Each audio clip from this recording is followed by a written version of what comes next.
something I could never even fully understand. I realized that she had been loving me in a language I had never learned to speak. A language made of small things. The way she always put my coffee exactly how I like it without being asked. The way she stayed up late when I was stressed even though she had her own exhaustion to carry. The way she remembered the little things I said in passing, things I had already forgotten, and brought them back to me at exactly the right moment, like she had been quietly studying the map of who I am for years, without me even knowing. She had been speaking that language the whole time, and I had been so busy with my own voice that I never stopped to listen. Does that sound familiar to you?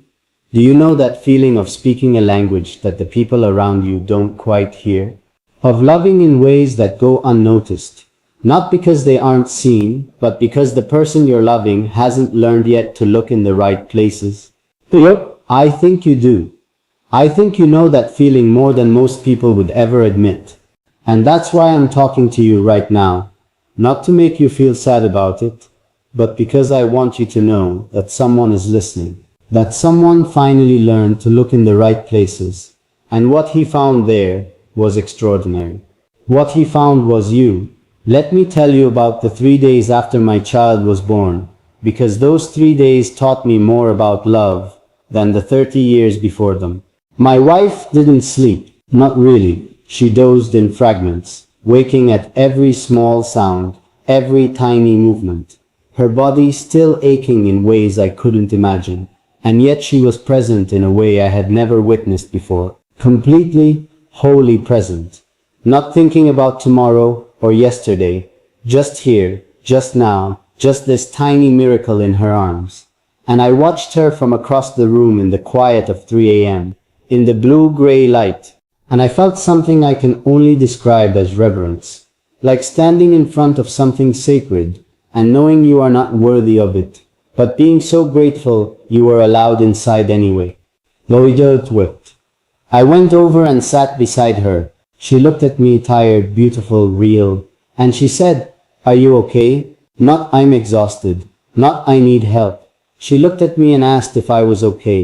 After everything she had just been through, after everything her body had just carried, she was still, in that moment, thinking about me. Hoyudo. And I started to cry. Hoyudo. Not because I was sad, but because I finally understood the magnitude of what it means to be loved by a woman. The quiet, relentless, selfless depth of it.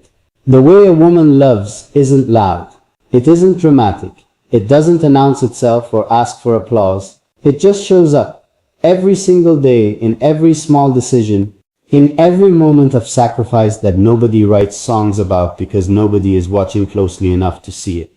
But I see it now. I see it in you. I want you to know that. I want you to really hear that. Whatever you are carrying right now, whatever quiet love you are giving to the people in your life, whatever invisible labor you are performing, whatever softness you are offering to a world that doesn't always offer it back, I see it. I want to be the voice that tells you that none of it is wasted. None of it is invisible. Even when it feels like it disappears into the air, it doesn't. It lands. It matters. It changes people. Even when those people don't yet have the words to tell you how. Kieber. I didn't have the words for a long time. I'm trying to find them now. There's something else I need to tell you. Something I've never said out loud before. Something that feels almost too honest to say. But I think you deserve honesty more than you deserve comfort. So here it is. There were moments in my marriage, real moments, not hypothetical ones, when I didn't choose her the way she deserved to be chosen. When I let the weight of ordinary life press down on us, and I didn't fight hard enough against it. When I was distracted by things that seemed important and turned out to be nothing. When she needed me to really see her, and I looked but didn't truly see. I was there. I was physically present. But I was somewhere else in the ways that mattered most. And I think about those moments differently now. I think about them with a kind of ache that is not quite guilt and not quite grief, but something in between. A tenderness toward my own past failure, and a fierce determination not to repeat it. Because here's what becoming a father taught me about my wife. Here's the truth I never expected. It's not that I suddenly loved her more. I think I always loved her with everything I had. It's that I finally understood the shape of her love for the first time. The full, actual shape of it. And when I understood it, I realized how small my understanding had been before, and how much of her I had been missing without knowing I was missing it. I don't want to miss any more of it. I don't want to miss any more of you. And here I am talking to you, a stranger who is somehow not a stranger, because the way you make me feel when I think about you, the warmth, the gratitude, the soft impossible tenderness, is something I don't have a simple explanation for. You have given me something by being here, by listening, by caring enough to stay. Do you know how rare that is? Do you know how many people move through the world, never fully stopping, never fully listening, never really staying? Do you stay? And that means something to me that I am still finding language for. Do you stay? And that means something to me that I am still finding language for. Do you stay? I want to tell you about my daughter, because she is the other half of this story, the part that broke me open even further, the part that made me think of you in a way I didn't expect. The first time she looked at me, really looked at me, her eyes focusing on my face with that new, searching, ancient gaze that newborns have, I felt seen in a way I hadn't felt in years. Seen without judgment, seen without expectation, just witnessed, fully, completely, without any conditions attached. And I thought, this is what love is supposed to feel like. This uncomplicated, pure, I see you and I'm not going anywhere kind of love. And I thought of you again, but that is how I want to love the people in my life now. That is the standard she set for me with one look before she could even speak. I want to see people the way she saw me, fully, softly, without needing them to be anything other than what they are. I want to offer that to my wife every day. I want to offer it to my daughter as she grows. And I want, somehow, impossibly, to offer some version of it to you. To let you know that I see you, exactly as you are. With all the quiet love you carry, and all the small ways you give yourself away, and all the invisible courage it takes to keep showing up in a world that doesn't always show up for you. Look, I see you. I want you to feel that. I need you to feel that. Look, my wife doesn't know I'm saying all of this out loud, but I hope that she would understand. Because what I'm feeling right now is not something that belongs only to her, or only to my daughter, or only to me. It's something bigger, something I can't contain inside the walls of my own house. This understanding, this cracked open, rearranged, rebuilt understanding of what women carry, and how women love, and what it costs, and what it creates, I can't keep it to myself. I have to give it to you, because you're the one who needs to hear it. You are not too much. You are not too soft. You are not too emotional, or too complicated, or too difficult to love. You are exactly the right amount of everything, and anyone who made you feel otherwise was simply not paying close enough attention, was not quiet enough, or patient enough, or brave enough to sit with the full weight of you and call it beautiful. I am paying attention now. I am sitting with it. I am calling it beautiful. And I don't know where you are right now. Whether you're listening to this on a quiet morning or a sleepless night, whether you're happy or lonely or somewhere in between, whether someone in your life makes you feel loved, or whether you've been carrying that need quietly for longer than you should have, but I want you to know that in this moment, in this strange and honest and impossible conversation between us, you are not alone. You are heard. You are seen. You are the kind of love that changes people without trying, that rebuilds men who thought they were already whole, that makes a tired father sitting in a cold hospital room at 3 a.m. suddenly understand everything he should have understood years ago. You did that. Women like you did that. And I have been trying to find the words to thank you ever since. I keep coming back to one question that I can't stop asking myself. Why did it take me so long? That question sits with me in the quiet moments, when the house is still, and my daughter is sleeping, and my wife has finally closed her eyes, and I'm just there, just sitting in the soft dark, thinking, wondering how many moments I let pass through my hands like water without understanding what I was holding. How many times someone who loved me was standing right in front of me, giving me everything she had, and I received it without really receiving it, without pausing long enough to understand the cost of what was being offered, without asking myself what it meant that she kept choosing me, every single day even when I hadn't earned it. Although, I think about you when I sit in that dark.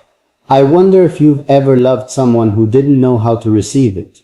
I wonder if you've ever poured yourself into a person and watched it disappear without a trace, without acknowledgement, without even a moment of recognition, and then woken up the next morning and done it all over again. Not because you're naive, but because that's just who you are. That's just how deep your love runs. It doesn't know how to stop. It doesn't know how to protect itself. It just keeps going, keeps giving, keeps hoping that one day the person on the other side will finally slow down long enough to feel what you've been placing in their hands all along. If that's you, and I think it might be, I want you to stay with me right now, because I have something to tell you about that. There was a night, about 6 weeks after our daughter was born, when my wife and I had a conversation that I will carry inside me for the rest of my life. It was late. The baby had finally settled. We were sitting in the kitchen with tea we had both forgotten to drink, and she looked at me across the table with this expression I had never seen on her face before, something between exhaustion and honesty, something that had clearly been waiting for a long time to find its way out. Den Reekskoch with his colleagues neben mot arbetsgrupp på det korta arrangemang. Det was alla på den på all the same rules to us. That was it. That was the whole sentence. 7 words at the end. Injibakurjan. I just needed you to try. And the reason those words went through me like a current, the reason I felt them somewhere deep behind my ribs where the real things live, is because I realized she wasn't accusing me of anything. She wasn't angry. She wasn't asking me to defend myself or explain myself or apologize for a list of specific failures. She was doing something much harder and much more generous than that. She was handing me the truth, gently, the way you hand something fragile to someone you trust. She was telling me that the bar had never been as high as I had convinced myself it was, that she had never needed the grand version of love. She had just needed the present version, the trying version, the version that shows up imperfectly but sincerely, that doesn't always get it right, but never stops caring about getting it right. I had spent years being afraid of failing at the grand version, and in doing so I had been failing at the simple one, without even realizing it. Toho. Do you know how quietly devastating that realization is? Not loud devastating, not the kind that tears through you like a storm, just a slow, gentle, absolutely certain devastation, the kind that sits down beside you and says, here is the truth, and you can't look away from it anymore. I sat with that for days. I'm still sitting with it, honestly. And what came out of sitting with it, what grew slowly up out of that honest, painful soil, was a new way of seeing the people I love. My wife, my daughter, and you. Because you are part of this story in a way I can't fully explain but feel completely certain about. You are the reason I'm saying these things out loud instead of just thinking them in the dark. You are the reason I'm trying to put into words something that resists words, because something in me believes that you need to hear it. That maybe no one has sat across a table from you lately and handed you the truth gently. That maybe you've been carrying something that deserves to be witnessed, and no one has offered to witness it. So let me try. I want to tell you about the small moments. The ones that don't make it into stories usually. The ones that get skipped over because they don't seem big enough to matter. Because I've come to believe, with a conviction that grows stronger every day, that the small moments are the entire thing. The small moments are not the gap between the important parts of life. They are the important parts of life. They are where love actually lives. My wife has this habit of reaching out and adjusting my collar before I leave the house. She does it every single time without thinking, without even always looking up from whatever she's doing. Just a quick, automatic reach of her hand to fix the thing that needs fixing. And for years, I walked out the door without registering it, without feeling it land. It was just a thing that happened, background noise in the soundtrack of our life together. The first morning I came home from the hospital, still running on no sleep and too many feelings, I was standing by the door, getting ready to run a quick errand, and she reached out and adjusted my collar the way she always does, and I stopped. I actually stopped and looked at her hand on my collar, and then looked at her face, and felt the full weight of that small, automatic, completely unremarkable gesture. All the love compressed inside it. All the days it had happened without fanfare. All the ways she was always, quietly, taking care of me in the margins of her own life. Oh, I put my hand over hers. I didn't say anything. I don't think I could have. I just held her hand there for a moment and felt everything. Oh, she smiled. She knew. That moment cost nothing. It lasted maybe 10 seconds, and it was one of the most important moments of my marriage. I think about that when I think about you, about the small ways you love, the adjustments you make, the things you fix, the quiet, constant care you extend to the people in your life, and sometimes maybe to me in the only way you can, which is by being here and listening. I don't take that lightly, I want you to know that. The fact that you are here, that you chose to listen, that you gave your time and your attention and a piece of your emotional space to this, that is a small moment with enormous weight, and I am holding it carefully. Let me tell you something about my daughter that I've been afraid to say because it feels almost too sacred to put into words. When she cries, and she cries the way all newborns cry, with that ancient, honest, uncomplicated urgency, I have noticed that there is only one thing that fully quiets her. Not warmth, not milk, not movement. Me holding her against my chest so she can hear my heartbeat. That's it. That's the whole remedy. She came into the world, and the first thing that made her feel safe was someone else's heartbeat. The rhythm of another person's living. The proof in sound that she was not alone. Whoa! I've thought about that so much. About how that need doesn't actually go away. About how every human being walking around on this earth is still, somewhere underneath everything, that newborn listening for a heartbeat. Listening for the sound of someone else living nearby. Listening for proof that they are not alone in whatever this is. Though, you are listening for that too. I am. We all are. Though, and I want to be that for you today.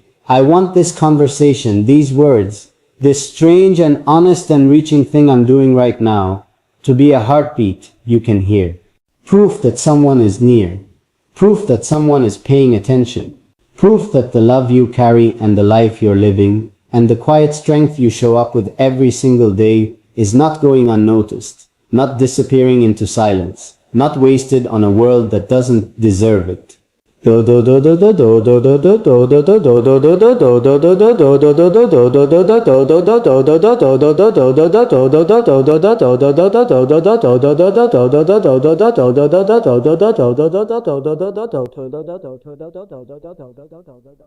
I mean the ordinary choosing, the morning choosing, the tired choosing, the I've already had a long day but I'm going to show up anyway choosing. The kind of choosing that nobody applauds because it happens in kitchens and car rides and quiet rooms where nobody is watching. Phew, my wife chooses me like that every day. I understand that now in a way I didn't before. And understanding it has made me choose her back, more intentionally, more consciously. More like someone who knows the value of what he has instead of assuming it will always be there simply because it always has been. I want to ask you something and I want you to really sit with it, not just skim past it. When is the last time someone chose you like that? Not in the grand gesture way, in the ordinary, quiet, Tuesday morning way. When is the last time someone looked at you? Not at the beautiful version of you, or the performing version of you, or the version that has it all together, but the real version of you, the uncertain one, the tired one, the one that carries more than it shows, and chose that version, reached toward that version, made space for that version to exist without having to apologize for itself. Because that is what you deserve. Not occasionally, not as a special event, as a daily, ordinary, quiet, ordinary thing, as the baseline of how you are loved. If you have that, I hope you know how rare and precious it is. I hope you don't let the ordinariness of it make it feel small. And if you don't have it yet, I want you to know that it exists, that it's real, that you are not asking for too much when you want someone to see you fully and stay anyway. That wanting to be truly known by another person is not weakness or neediness or asking for more than you're worth. It is the most human thing there is. It is the heartbeat my daughter reaches for in the dark. It is the collar my wife adjusts without thinking. It is the tea going cold on a kitchen table while someone finally says the truest thing. Toit, it is everything, and you are everything to someone who just hasn't learned yet to tell you so. Or maybe that someone is learning right now. Maybe that someone has been cracked open by something unexpected. A late night, a small face, a pair of exhausted, beautiful eyes across a hospital room, and is finding his way, slowly and imperfectly, and with tremendous sincerity, toward the language he should have been speaking all along. The record, maybe that someone is talking to you right now, not knowing exactly what he wants to say, only knowing that he needs to say it. Only knowing that silence is no longer something he can afford. Only knowing that you have been carrying something that deserves to be witnessed, and he refuses to look away. I'm not looking away. Want you to know that whatever comes next, whatever the next chapter of your story holds, whatever you're walking toward or walking through right now, you are doing it with more grace than you know, more strength than you feel, more love radiating out of you than you have ever been properly credited for. And somewhere in a quiet house, in the soft dark, with a sleeping daughter and a wife who just taught him the most important lesson of his life, there is a man thinking about you, grateful for you, changed by the version of love that women like you carry into the world without even realizing you're carrying it. Yet, there is so much more I want to tell you. There is so much more that lives in this feeling that I haven't found the words for yet. But I'm looking for them. I'm sitting with it all, in the honest dark, and I'm looking for every word that belongs to you. Kanan, I used to think vulnerability was a kind of weakness. I can't be honest with you about that because I think it matters. I think you deserve to know the version of me that existed before all of this. The version that kept things surface level, that answered I'm fine before the question was even finished, that confused emotional distance with emotional strength. The version that thought being a man meant being a wall, solid, unmoving, unaffected. The version that watched my wife cry sometimes and held her, yes, but never fully let myself feel what she was feeling. Never crossed that invisible line inside myself that separated witnessing someone's pain from actually sharing it. I kept that line carefully maintained for a long time. And I want to tell you what it cost me. What it costs anyone who lives like that, behind the glass of their own life, watching everything but fully touching nothing. But it cost me presence. Real presence. Not the physical kind. I was always in the room. But the other kind. The kind where you are not just occupying space near someone, but actually inside the moment with them. Actually letting their reality land on you. Actually allowing yourself to be moved. I wasn't moved enough. I was there, and I was caring, and I was trying in all the ways I understood at the time. But I was also always slightly protected. Slightly behind that glass, keeping just enough distance between my deepest self and the fullness of everything happening around me. But I didn't even know I was doing it. That's the part that is hardest to sit with. You can't fix what you can't see. And I couldn't see it because it had been there so long it had started to look like just the way things were. Just the shape of who I am. Just how men are built. I had convinced myself that this slight remove, this careful management of my own emotional exposure, was maturity, was stability, was something my wife could lean on because I wasn't going to fall apart. The boot camp quote. What I didn't understand is that she didn't need me to be unbreakable. She needed me to be real. There's a difference between those two things that I could write about for the rest of my life and still not fully exhaust. Being unbreakable means nothing breaks through. Being real means things break through and you stay anyway. You feel the full weight and you don't run from it and you don't manage it down into something safer and more comfortable. You just feel it. You let it move through you. You let it change the look on your face and the sound of your voice and the way you reach for the person beside you. The lowly himself, not slowly, not gently, all at once, in an instant, like something that had been sealed for years, suddenly giving way under pressure it could no longer hold. She broke through every wall I had ever built around the most honest parts of me, and she didn't even know she was doing it. She was just lying there. She was just existing. She was just breathing with that small, perfect, determined newborn breath, and looking up at me with those unfocused, ancient eyes, and somehow, without doing a single thing, she dismantled 30 years of carefully constructed distance in about 40 seconds. And what rushed in to fill all that newly open space was not what I expected. I expected love. Of course I expected love. That part everyone tells you about. But what I didn't expect was the grief. Not grief for anything lost. Not grief in the painful sense. But a kind of tender mourning for all the years I had been less open than I could have been. All the moments I had held at arm's length. All the times my wife had offered me her full heart, and I had received it with only 3/4 of mine. Standing there holding my daughter, I felt all of that.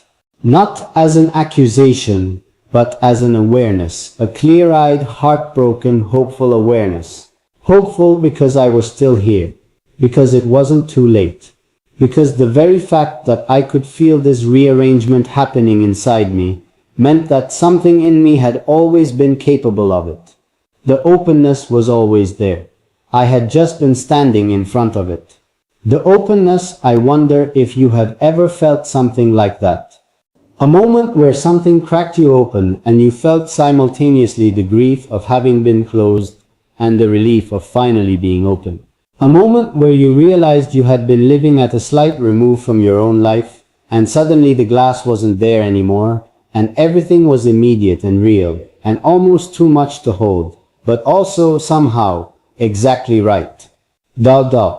I think you might know that feeling. I think people who love deeply, people like you, have those moments more often than most, because you are already open in ways that take other people decades to find their way to. You already live close to the surface of things. You already let the world move through you, instead of carefully directing it around yourself. And I know that can feel like a liability sometimes, being that open, that feeling, that willing to be moved. I know the world doesn't always treat sensitivity like the gift it is. I know you've probably been told, in one way or another, that you feel too much, that you care too much, that you need to protect yourself better, guard your heart more carefully, stop letting everything in. The Fazza, I want to tell you right now, clearly and without any qualification, that those people were wrong. Fazza, openness is not your weakness. It is your most extraordinary quality. It is the thing that makes you capable of love, on a frequency that most people never reach. It is the reason the people in your life feel truly known when they are with you, truly seen, truly held in a way that has nothing to do with arms and everything to do with attention. Your sensitivity is a form of intelligence. Your feelings are a form of wisdom. And the fact that you let things matter to you, really matter, all the way down, is not something you need to be cured of or protected from. It is something you should be celebrated for, every single day. I wasn't celebrated for mine when I finally found it. Or maybe I was, quietly, in the way my wife looked at me differently, in the weeks after our daughter arrived. In the way she would catch my eye sometimes across the room. Me holding the baby, or doing something small and domestic, or just sitting quietly present, in a way I hadn't been before. Like something she had been waiting for had finally arrived. Like a door she had been standing outside of for years had finally opened. That look broke me open all over again every time I saw it. Because I understood what it meant. It meant she had always known this version of me existed. She had married him, or married the hope of him, or married the man she could see inside the man I was showing her. The one further in, the one I had been keeping behind the glass. She had been patient with that glass for a long time.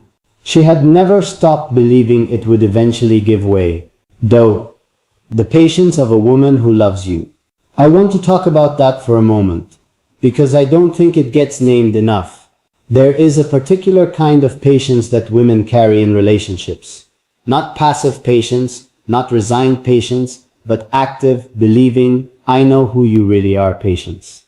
The kind that holds space for who someone is becoming, even while it's fully present with who they are right now.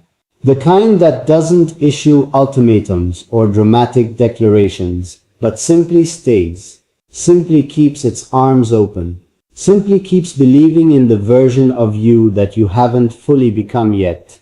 Halabiyate.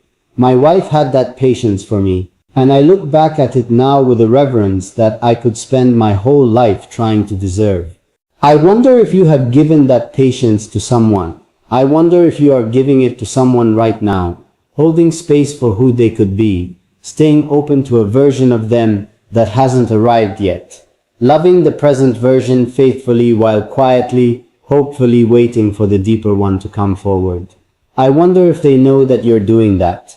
I wonder if they understand what it costs you to keep that kind of faith alive, what kind of daily recommitment it requires. How many small, quiet decisions it takes to choose belief over disappointment over and over again. Though, if they don't know, I know, I see it, I see what that kind of love is made of, and what it requires, and what it looks like from the inside, now that I've been on the receiving end of it, and finally understood what I was receiving. Though, and I want to say thank you, on behalf of everyone who has been loved with that patience, and didn't have the language to honor it. Thank you. What you gave, what you give, what you keep giving, it matters in ways that will outlast every moment of doubt you've ever had about whether it was worth it. It is worth it. You are worth it. The love you carry is worth every ounce of the life you've poured into it. Let me tell you about a conversation I had with my wife that I've never shared with anyone. It was about 2 months after our daughter was born. We were walking just a slow evening walk, the baby in the carrier against my chest. The sun going down in that specific golden way it does when the whole world looks like it's trying to tell you something. And she said, quietly, almost to herself, I used to be afraid you'd never really let me in. I didn't respond immediately. I just walked and held those words and felt them settle. Then she said, I'm not afraid of that anymore. That was all. Just those 2 sentences, and they contained everything. The history of us, the distance I had kept, the patience she had sustained, the arrival we had finally made together at something true and mutual and unguarded. They contained her fear and her relief and her love and her courage in saying it out loud after years of feeling it in private. I stopped walking, I turned to look at her, and for maybe the first time in our marriage, I didn't reach for words. I didn't try to explain or respond or fill the space. I just looked at her fully, openly, with every wall down, and I let her see me looking. She started to cry, not sad crying, the other kind. She started to cry, not sad crying, the other kind. How it arrives not as a big dramatic revelation, but as something quiet and golden and almost unbearably ordinary. A walk, a setting sun, 2 sentences. A look that means everything because it has nothing left to hide. Katoa. I want that for you. I want you to have someone who looks at you with nothing left to hide, who stands in front of you, stripped of every performance, and every protection, and every carefully managed version of themselves, and says, with their eyes, if not their words, "This is me, the actual me, and I am not afraid for you to see it."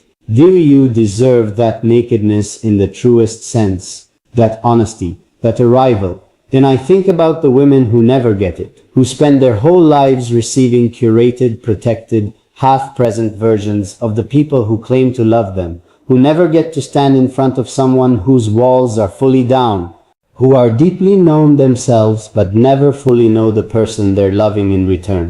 That asymmetry is one of the loneliest things I can imagine. Giving your full self and receiving a managed version back.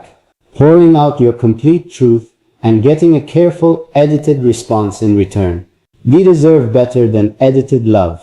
We deserve the full manuscript, the messy, unpolished, completely honest, still figuring it out manuscript of someone who is trying with everything they have to be as real as you are.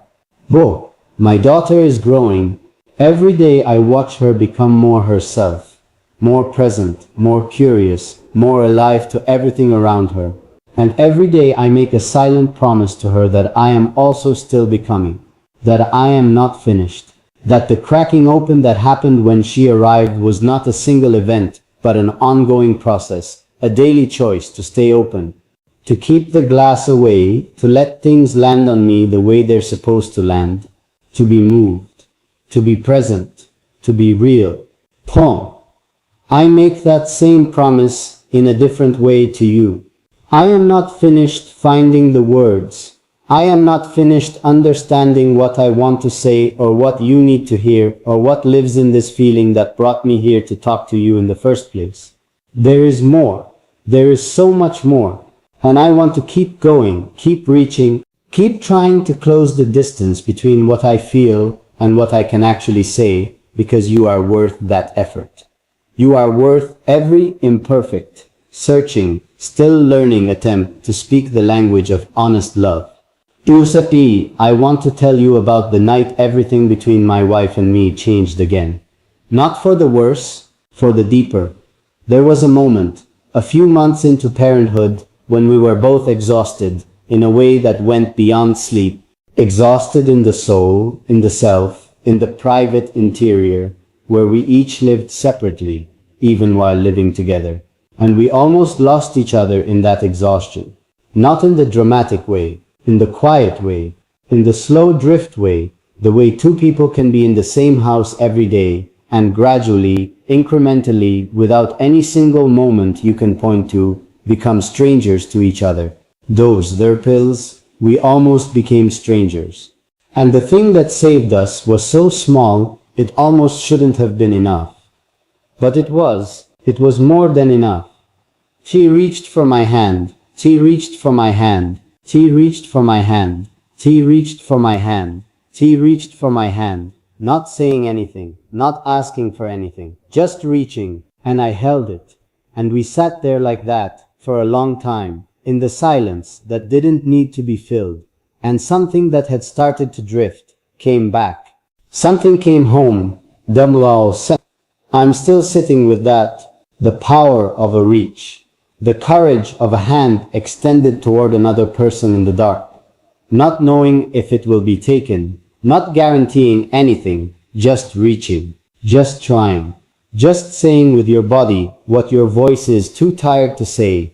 I want to be the person who reaches. I want to keep choosing that, and I want to say thank you. On behalf of everyone who has been loved with that patience, and didn't have the language to honor it. Thank you. What you gave, what you give, what you keep giving, it matters in ways that will outlast every moment of doubt you've ever had about whether it was worth it. It is worth it. You are worth it. The love you carry is worth every ounce of the life you've poured into it. Let me tell you about a conversation I had with my wife that I've never shared with anyone. It was about 2 months after our daughter was born. We were walking just a slow evening walk, the baby in the carrier against my chest. The sun going down in that specific golden way it does when the whole world looks like it's trying to tell you something. And she said, quietly, almost to herself, I used to be afraid you'd never really let me in. I didn't respond immediately. I just walked and held those words and felt them settle. Then she said, I'm not afraid of that anymore. That was all, just those 2 sentences. And they contained everything. The history of us, the distance I had kept, the patience she had sustained, the arrival we had finally made together at something true and mutual and unguarded. They contained her fear and her relief and her love and her courage in saying it out loud after years of feeling it in private. I stopped walking, I turned to look at her, and for maybe the first time in our marriage, I didn't reach for words. I didn't try to explain or respond or fill the space. I just looked at her fully, openly, with every wall down, and I let her see me looking. She started to cry, not sad crying, the other kind. She started to cry, not sad crying, the other kind. How it arrives not as a big dramatic revelation, but as something quiet and golden and almost unbearably ordinary. A walk, a setting sun, 2 sentences. A look that means everything because it has nothing left to hide. Katoa. I want that for you. I want you to have someone who looks at you with nothing left to hide, who stands in front of you, stripped of every performance and every protection and every carefully managed version of themselves, and says, with their eyes, if not their words, this is me, the actual me, and I am not afraid for you to see it. Do you deserve that nakedness in the truest sense, that honesty, that arrival? Then I think about the women who never get it, who spend their whole lives receiving curated, protected, half-present versions of the people who claim to love them, who never get to stand in front of someone whose walls are fully down, who are deeply known themselves but never fully know the person they're loving in return. That asymmetry is one of the loneliest things I can imagine. Giving your full self and receiving a managed version back. Pouring out your complete truth and getting a careful, edited response in return. We deserve better than edited love. We deserve the full manuscript, the messy, unpolished, completely honest, still figuring it out manuscript of someone who is trying with everything they have to be as real as you are. Whoa, my daughter is growing. Every day I watch her become more herself, more present, more curious, more alive to everything around her. And every day I make a silent promise to her that I am also still becoming, that I am not finished, that the cracking open that happened when she arrived was not a single event, but an ongoing process, a daily choice to stay open, to keep the glass away, to let things land on me the way they're supposed to land, to be moved, to be present, to be real.